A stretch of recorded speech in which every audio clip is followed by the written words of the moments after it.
And again, for those of you waiting, we are still a few minutes away, but because of the way we work Zoom, we're live with the Zoom crowd. We're establishing the Facebook link, and we'll be started here in a few minutes.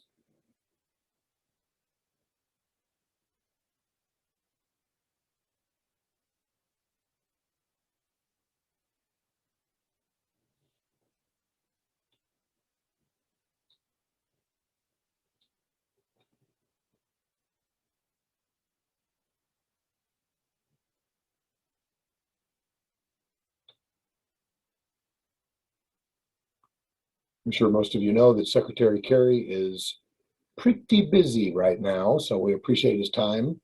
This is his primary tweet at the current time. Some of the headlines from today.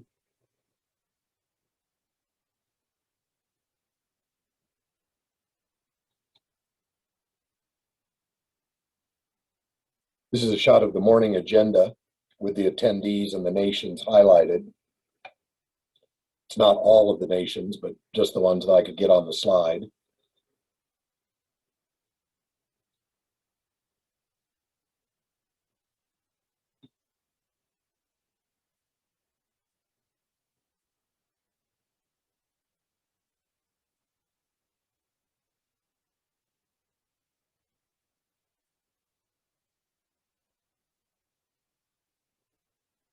One of our presenters today is Jeff Berardelli, who does so much work with CBS News, but he was also tweeting about aspects of climate justice today.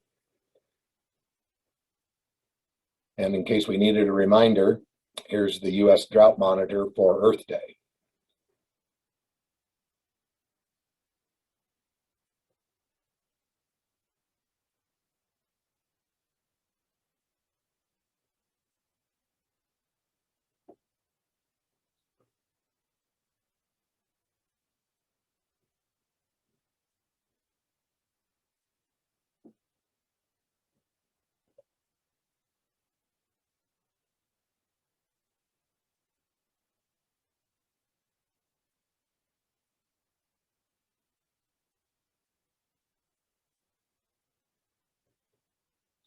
Again, for those of you who've just joined us, I see we're now live on Facebook as well. We're waiting for another 5 minutes before we start. I'm Channing Dutton, and on the screen with you right now is Lilly Hill. Lilly, why don't you unmute and just give everybody a little preview of who you are since they're waiting. Yeah. Hi everyone, I'm Lily Hill, Lillian Hill. I live in Johnston, Iowa, and I am a climate activist of age 13. And I go to Summit Middle School. And that's kind of a brief introduction of me. I care a lot about the environment, and I see it as our civic duty as citizens of the earth to protect it and care for the next future generations to come. And I'm super excited to be here with all of you today and learn from you and share knowledge that I experienced. So thank you. Lilly, real briefly, why don't you tell those in the audience already about your Facebook page? How do they find it? Oh yes, I have a Facebook page. I started up a Johnston Climate Change Committee here in Johnston, which is a local group that helps fight against the climate crisis. And you can access that page and by just going to Facebook and searching up Johnston Climate Change Committee. And yeah. Perfect. Representative Smith, yeah, why don't you unmute to give the audience just a little introduction about yourself as we're waiting to get started. Yeah, good afternoon, everybody. Thank you so much for joining as we get ready to kick off our program. We're really excited to be celebrating this Earth Day with you all. My name is State Representative Ross Smith. I represent Iowa House District 62, which is northeast Iowa in the Waterloo area. And so, for me, I'm somebody who I guess started out thinking I was just a conservationist, and as I gained more understanding, I'm also got a better understanding of the relationship between how conservation is preserving what we have right now, and climate. The climate crisis, as it exists currently in our world, is one that puts at risk any conservation effort that we have. And so, to not address climate first doesn't even put us in a position to adequately do the things to conserve what exists right now. And so I'm excited to have this conversation broadly. I think what we're going to pull from this is a lot of different perspectives. We're going to start pretty global and then work our way down to being Iowa specific. This is my I think second or third time having opportunity to work with Lilly on the panel. And so I'm excited for everybody to hear that perspective, because I think, you know, she's going to give you what's impacting her right now, but also giving some vision into the future. And so I'm really excited for her perspective, really excited to be joined by our first ever special presidential envoy for climate, John Kerry, and Jeff Berardelli, who is a climate specialist and meteorologist who does some awesome work as well. So we're really excited to kick off the program here shortly, and thank you all for attending. Ross, I just saw that we might be pivoting. I got a message from Lauren Sanchez. She said that Secretary Kerry may be coming just in a few minutes, so we might pivot right to him. We're still waiting for Jeff Berardelli. And Irene, if you can hear me, I still need host control from you. And I'm checking to see, I think there was a question, can the panelists see the attendees? The answer is no. And I'm just looking to see if we have any more panelists stuck in attendee land, but I think not. Lauren, we are live with both Facebook and Zoom. So, oh, and here comes Jeff Berardelli. Hello, Jeff, can you hear us?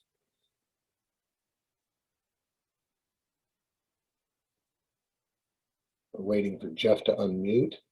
Yes, sorry about that. That was a rookie mistake. Yeah, no problem. Jeff, we're live with everybody right now, so we're live on Facebook and Zoom.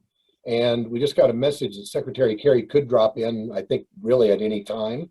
But according to my clock, it's 2 p.m. And I'm going to turn this over to Ross Smith, and we'll let all of you run the show.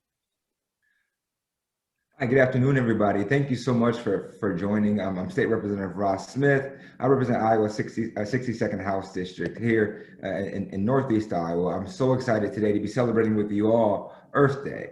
And it's important that we acknowledge the challenges that exist. I think oftentimes when we talk about Earth Day and want to celebrate, it's all those good things, and it should be. The planet is something that we should be celebrating, but we should also be better stewards of it. And so I'm thankful to Iowa Interfaith and Light. I'm excited for Lilly to be joining us. Thank you so much, Jeff Berardelli, for taking the time to be a part of this program today. And I want to kind of jump right into it. I think, we only have a short amount of time. I want us to really focus on the issue. And so to give a couple brief introductions before we do so, Jeff Berardelli, who is joining us, serves as a meteorologist for CBS, but is also a climate specialist. And Jeff, I think you do an awesome job of framing the issues in ways that people need to understand. But one thing I want to jump right into is, why do we need to act now? What's so important about the climate crisis as it exists, and why is there any urgency behind it? Well, thank you for that question. It is a really good question. It's an important question. I want to say thank you, everybody, for joining us, by the way. Nice to meet you, Ross, by the way, and also you, Lilly, and Channing. You have been a champion. I met Channing many years ago in Florida when I was a meteorologist. He reached out to me, so I've known him for a while, and he does some great work. So with that said, let me answer your question. We can see it all around us. In fact, you experienced some of that this past summer with the huge thunderstorm complex that came through that caused billions and billions of dollars in damage. The derecho destroyed so many crops and caused so much damage. And you can chime in on this. That was probably the worst that you have seen in your lifetime, and probably in many generations. Would I be correct about that? That's what I saw, the damage that was caused by that. Yeah, I mean, we haven't seen anything like it before. Exactly.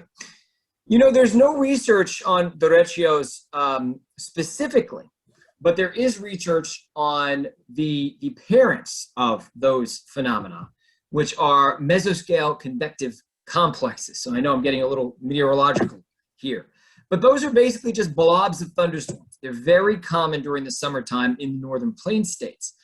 And what the research says is, as we head through the next 100 years, the ability for these to get more intense, more severe, is actually going to happen, and it's going to happen to a large degree. It's not just a small impact.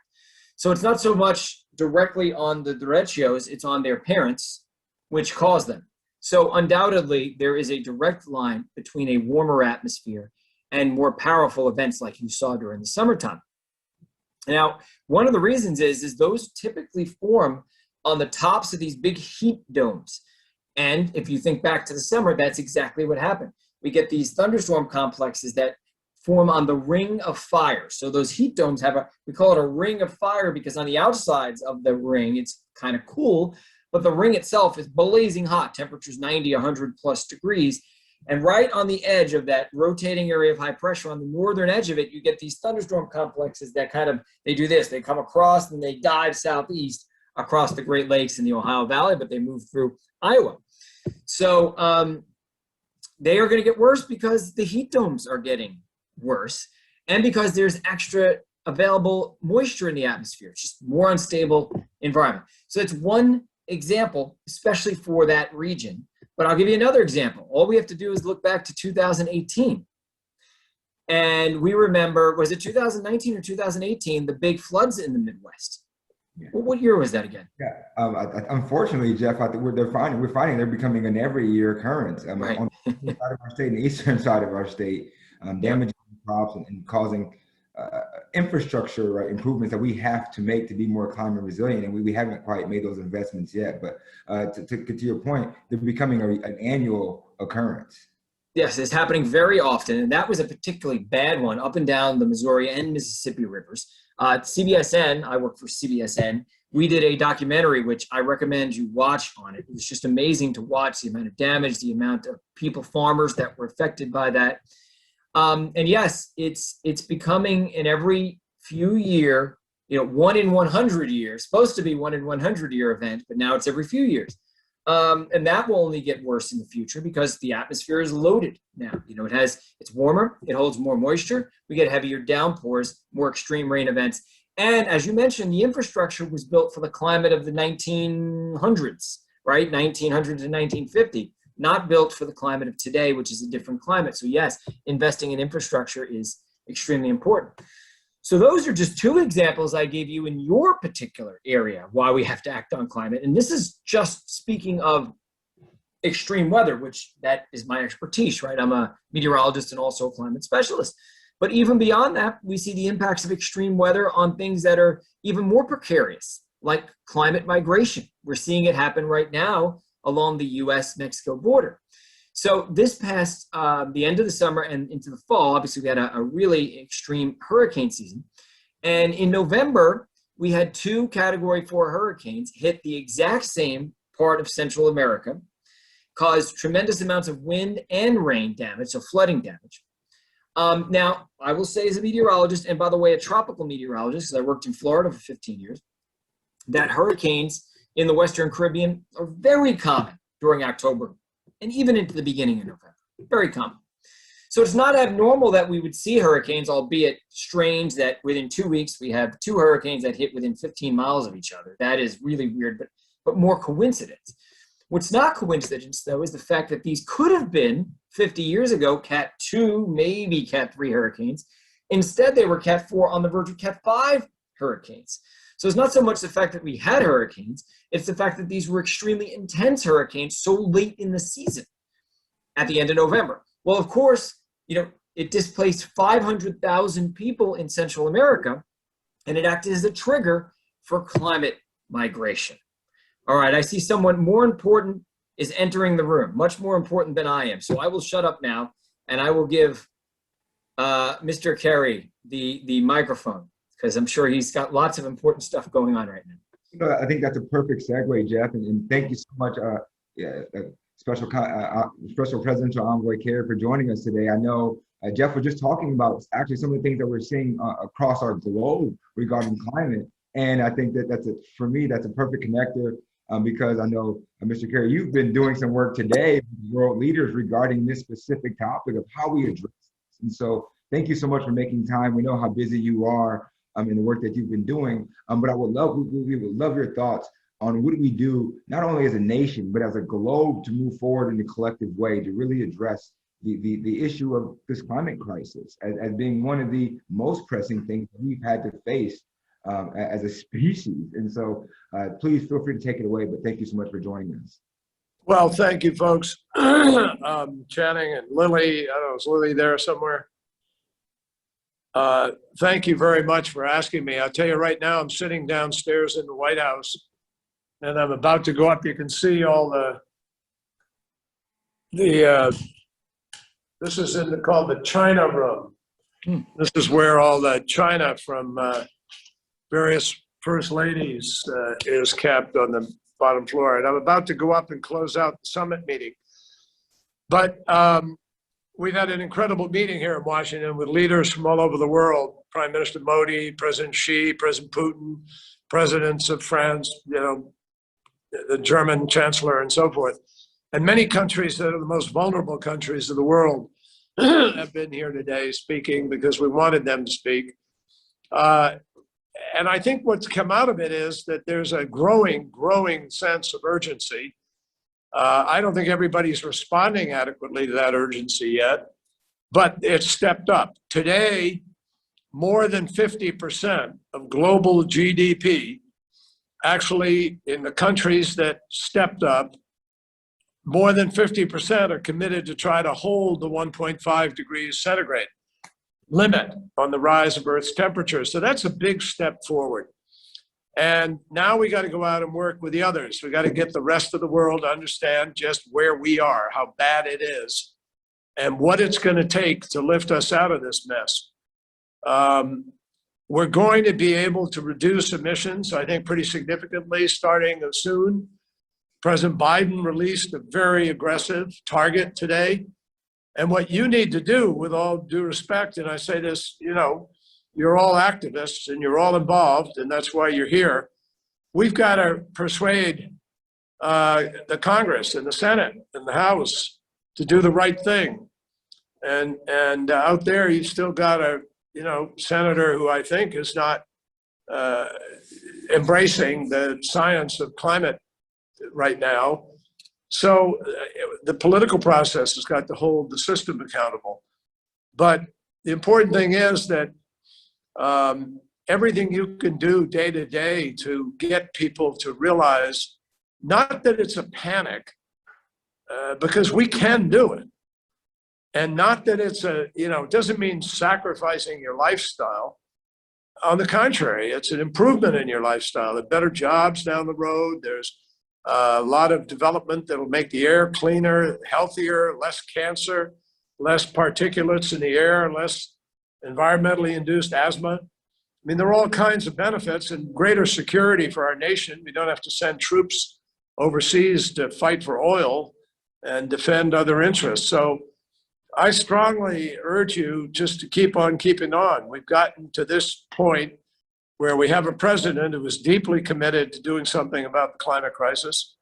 And we've just got to make the most of this moment, which we're trying to do with this summit and with the diplomacy and the work we'll do in the days and months ahead. So I'm glad to be with you. Happy to touch base with Iowa at a time where it's pretty clear I ain't running for nothing. And, you know, thank you all for caring about this. It's terrific.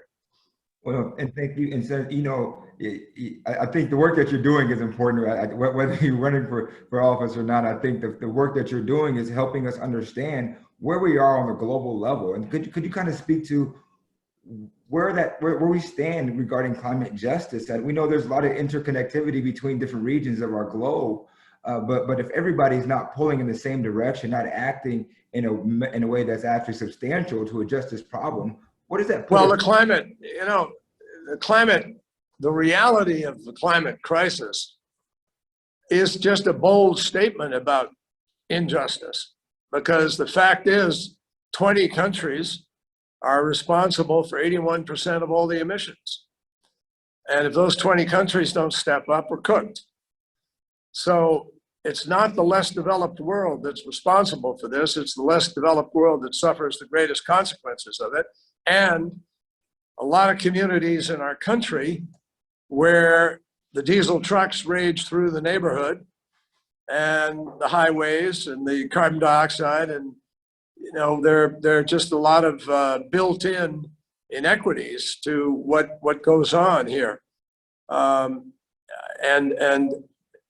the United States, which has enjoyed great development and great standard of living by virtue of 120 years of development, is now in a position where a lot of countries are sitting around saying, well, whoa, they want us to, cut our this and that and kill our economy.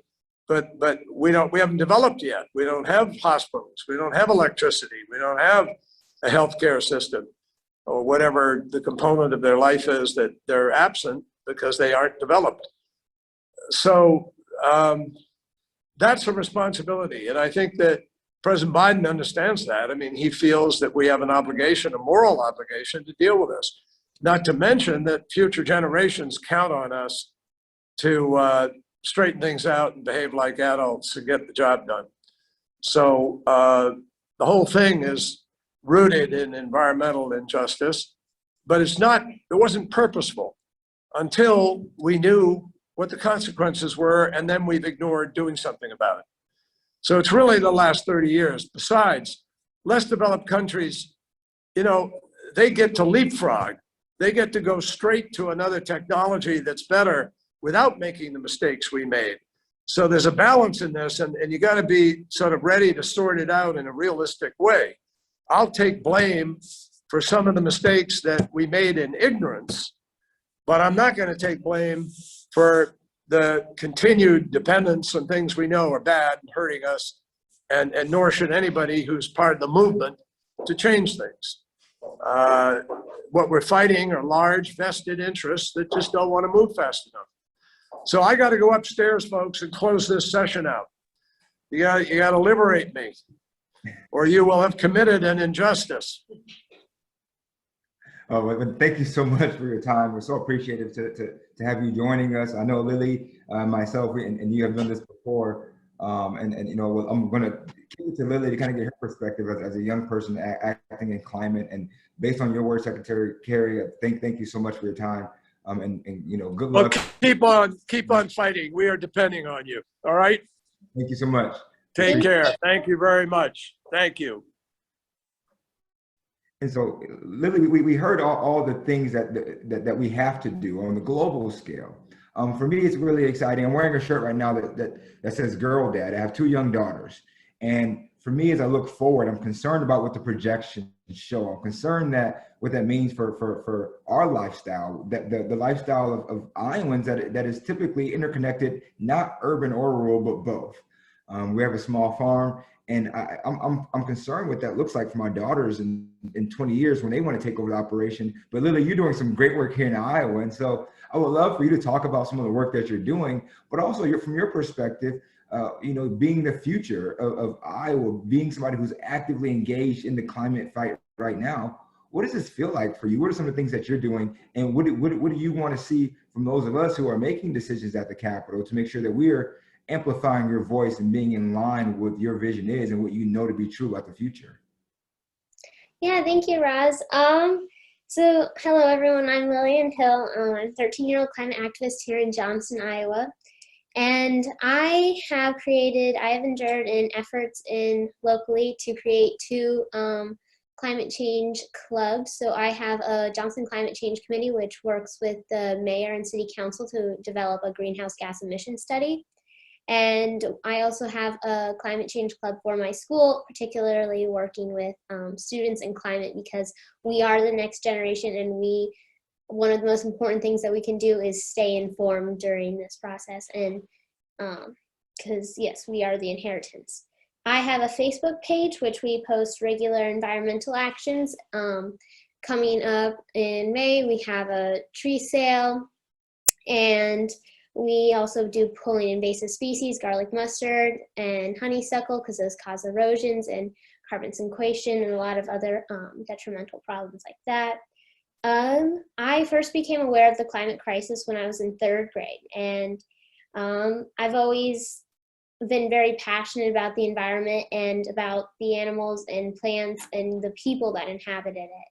And the devastating impacts I've seen on climate change, in my perspective, I've seen floods, I've seen the derecho just pop up practically and, you know, come sweep the trash and my grandparents' farm.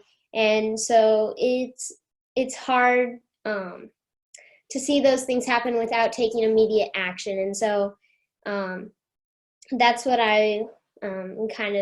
that's why I got started in this process. And so, yes, in these unprecedented times, it is predicted that roughly, you know, we have less than 422 gigatons of CO2 left to emit in the atmosphere. Of course, that was a study done in 2018. So for what that looks like today is significantly lower. And so it's a kind of sort of a ticking time bomb on our timeline left we have. And the youth in this climate movement see that as their futures. And it's hard to see into the future past around age 20, because I know that, okay, if we don't get this problem solved in 9-ish years, then sometimes the future seems bleak. And so this is not only the youth's fight, but this is all of our fights. And so that's what's super important to keep in mind. And then I would definitely say, so kind of along the lines like the youth, they enjoy doing what they do to protect the environment, but at the same time, we sometimes rather be doing other things than fighting for our lives in this sense. So in that regard, you know, it's a bittersweet moment, but yes. And then also kind of talking about, so in 2019, September, 6 million people took to the streets worldwide to protest for climate justice and climate change and needing federal and local action now. And that's what we have to strive for now, even during these times, because COVID just makes climate more evident. And there's been studies done that say that COVID has increased the severity in places like New York, where the carbon emissions are higher, and then with the pollutants and lungs. So during this April 22nd, I ask you to just put your best into climate action and act now. And small actions are the meaningful ones. And thank you, Channing Dutton, for setting this up. And thank you, Jeff Berardelli and Raz Smith. It's a pleasure being on here with you today. No, thank you so much for your leadership, Lilly, and all the work that you're doing. I want to bring Jeff back in as we talk about this. One thing that I think that's important that we understand is, how do we talk about climate in a way that people can understand? You know, our leadership reflects attitude. That's something that you know, I talk about all the time. As a coach, it was always important to me that our team understood what we were going through, where we were, what moment existed, so we could really address it. And so, unfortunately, when we have a lack of leadership around climate in the state of Iowa, the attitude regarding the climate crisis is pretty laissez-faire. It hasn't reached the level that we know it needs to. So how do we, you know, Jeff and Lilly, how do we talk about climate in a way that people can understand? But then how do we also let them know what they should be prepared for if we don't take real action?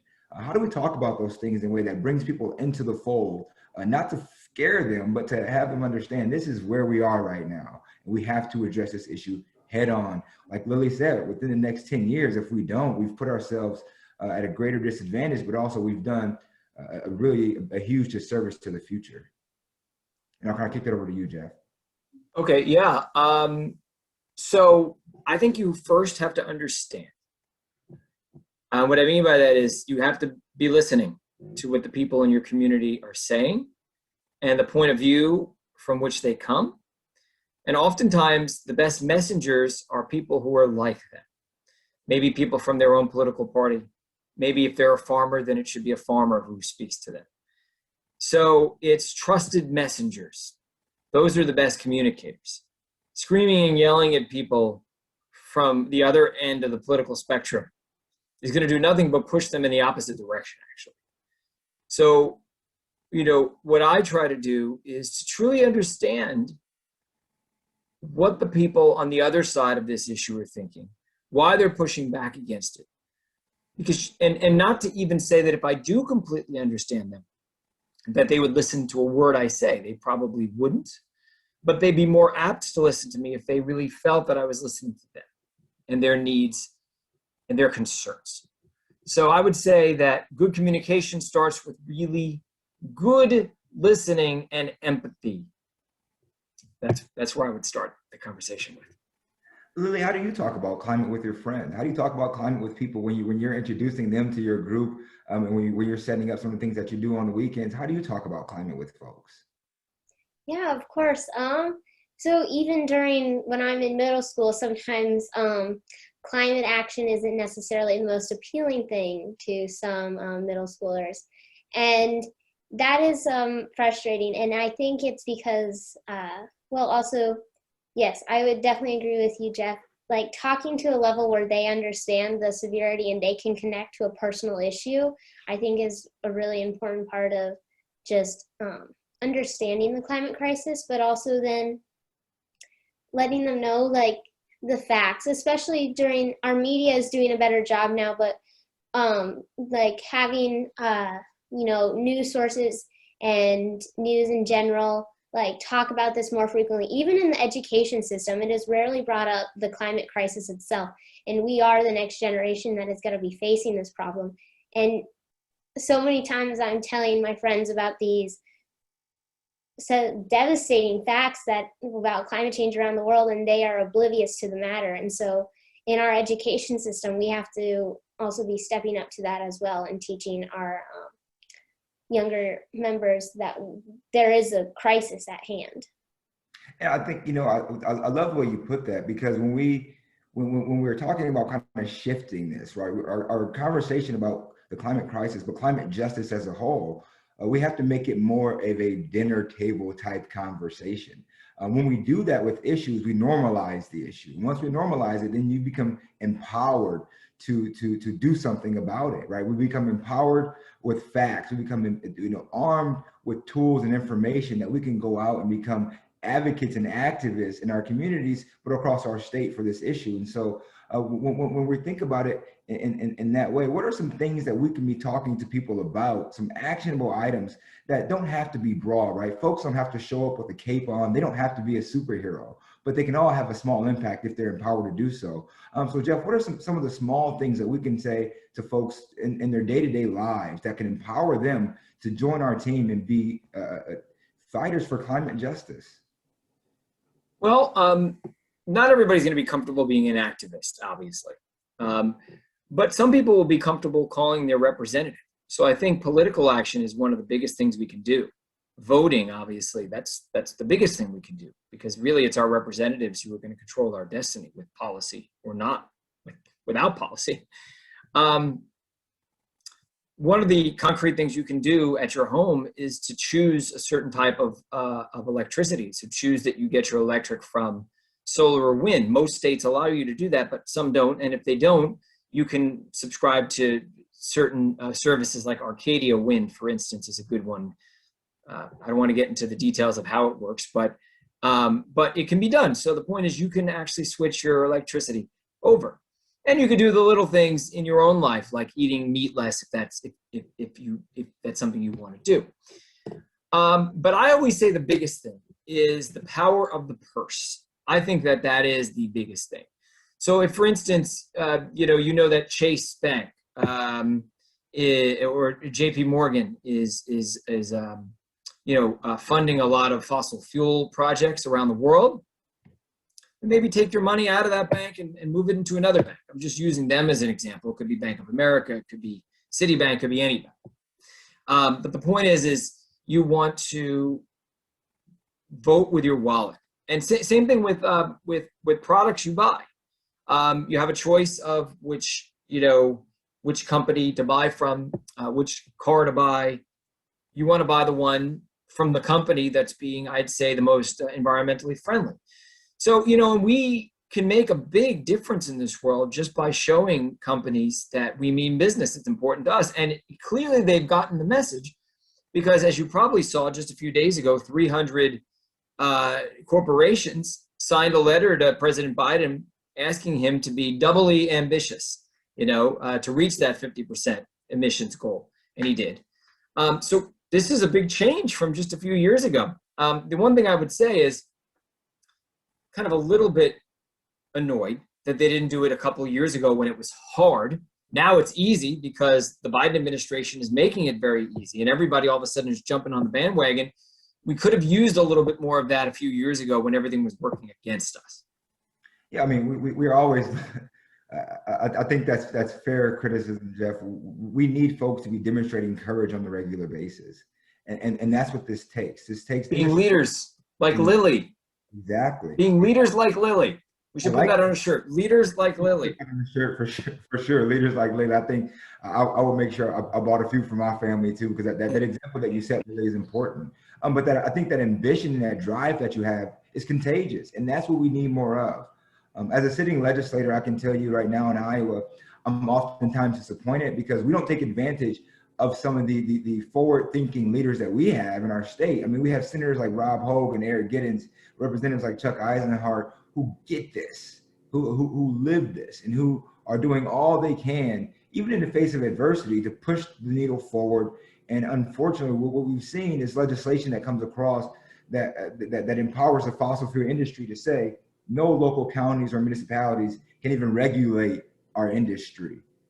Right? That's completely against all the progress that we need to be making. And so from our perspective, I think Iowa is really uniquely positioned to lead the nation in addressing climate change. We're positioned in a way in which our impact on the global system is so significant that if we stand up as a state and decide that we want to do more and we set lofty and ambitious goals, we will see other states follow, but also we will see the globe follow in a more meaningful way. You talked about the impact that the ratio had. You talked about the floods that we've had on the east and west side of our state and what that means for our vision of what climate resistant infrastructure looks like. What does it look like to have climate resistant agriculture? We understand that in the state of Iowa right now, we're going to have soybeans and corn, right, that can sit underwater potentially for days, given what we're seeing with the floods. In places like India and China, they have rice that's able to be submerged for 2 weeks because of the changes in climate. But those are all things that were reactionary. And so I want to talk a little bit more about how we can be preventative going forward. I know we're trying to play catch up in certain things, but Lilly, what are some things that you do right now in your day-to-day life to try to get ahead of the curve a little bit? And then Jeff, kind of give us your perspective after Lilly on what we can be doing as a nation to be more preventative in the areas where we can be. I understand we're always playing catch up in this game, but how can we be preventative in some things? And Lilly, what are some things that you're doing on a day-to-day to be more ahead of this? Yeah, thank you.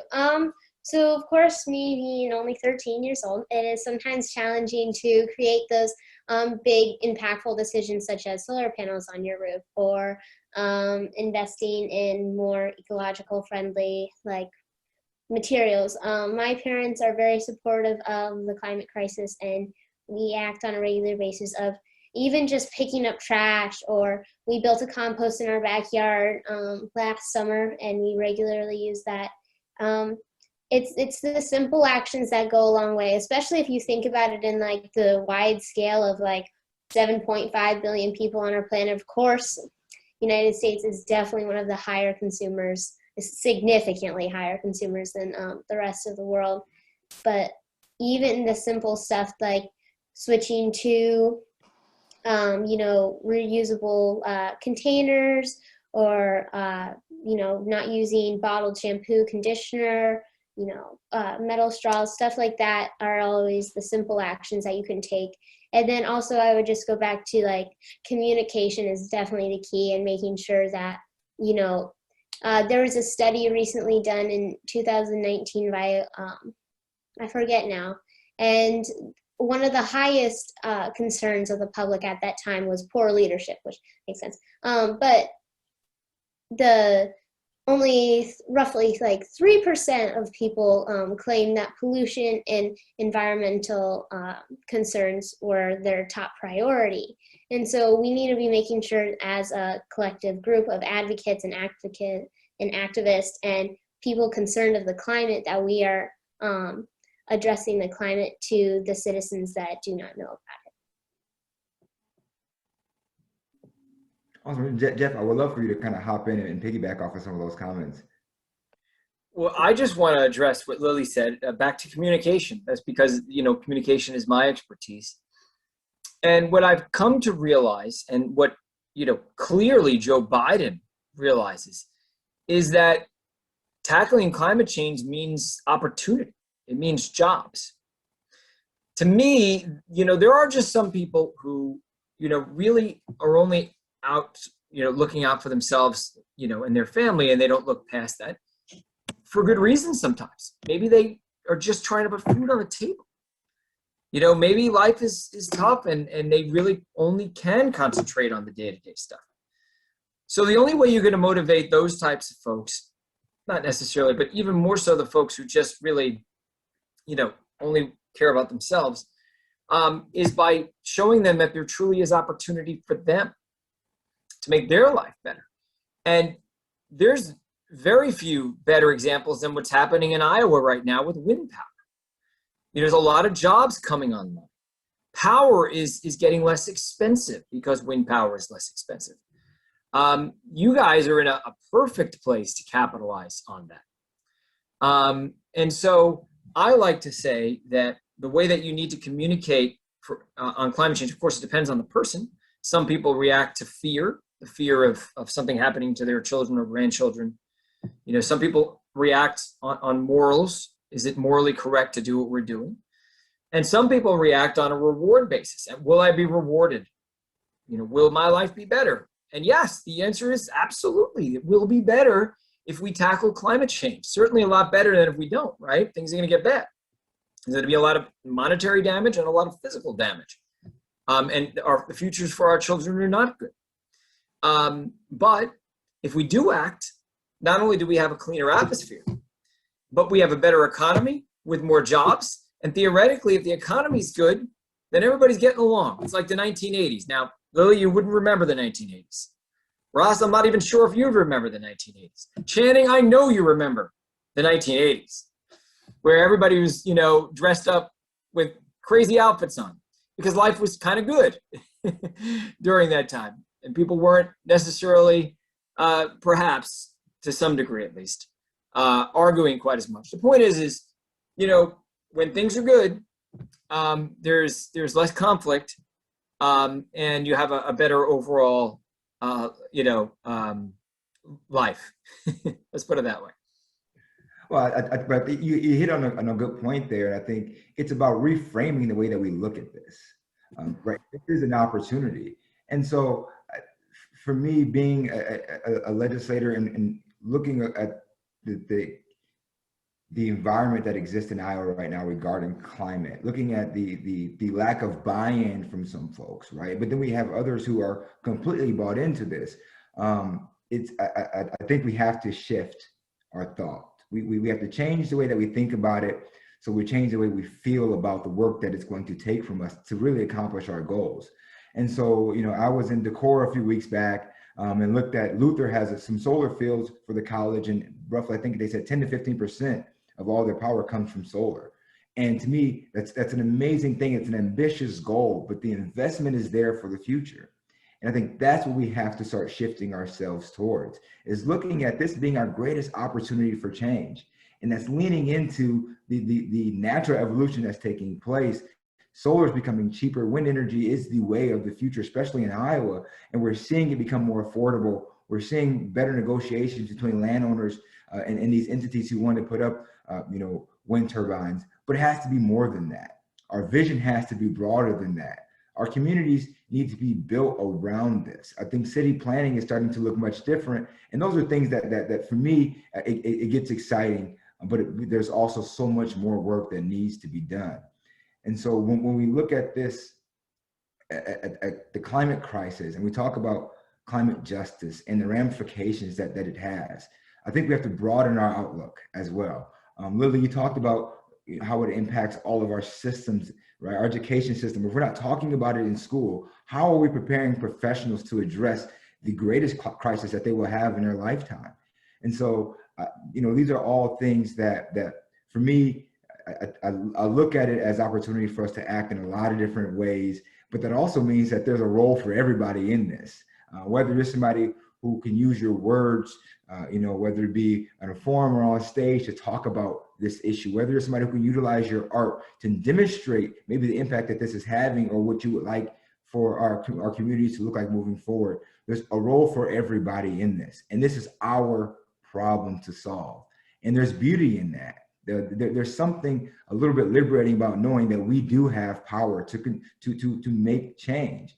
And I want to talk a little bit as we have a few minutes to wrap up. I want to talk about, what are your ambitious goals? What are some things that you are personally working on to make the climate crisis less imminent, to right, decrease the fear that some have, decrease that level of angst, but also increase the energy behind our opportunities to tackle this challenge? What are some things that you're doing to really bring about energy with this?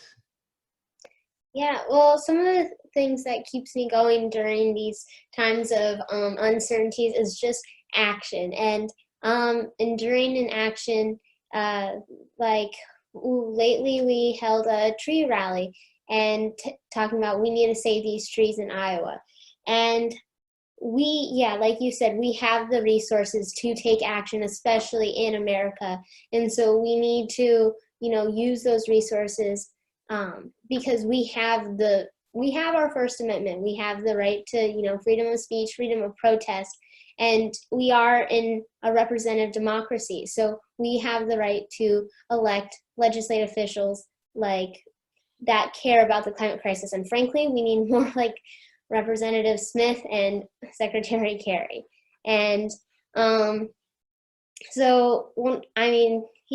just taking small action for sure. And whether that's, just picking up trash or something like that. But yeah, that's what I would say.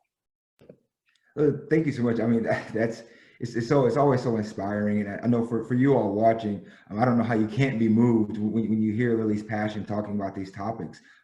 When our future is taking the reins today, that's in a good spot for us to be, but we all have to be doing that work. And so Jeff, I would love to kind of kick it to you to get some of your closing thoughts on what we need to be doing, but how you're creating excitement around this issue to combat a challenge that is all of ours, but it's this is a lot of work. Yeah, so for me, it's just about education and communication. That's basically what I do for a living. My point is to try to infuse climate change where it belongs, and to try to talk about it, communicate it in perhaps somewhat different ways. We've been throwing stuff up against the wall in the scientific community for 30 years. And, we're still fighting an uphill battle with a lot of people. So part of that is you can't change because people are going to be people and there's not much you can do. But sometimes you can reach them. You have to be creative about how to do so. So that's changing your tactics, your communication tactics. So I'm always thinking about different ways to approach it. So reverse engineering the way that you're doing stuff. Rather than screaming and yelling at people and being in their face, maybe there's a different side door that you can enter or open to actually reach that person. And it's certainly not going to happen tomorrow or a month from now or even a year from now. But if you plant a seed, that seed may germinate in a few years.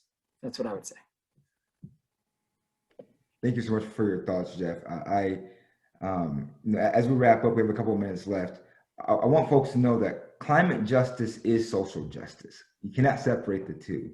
And we're all interconnected. There are very few things that impact us all.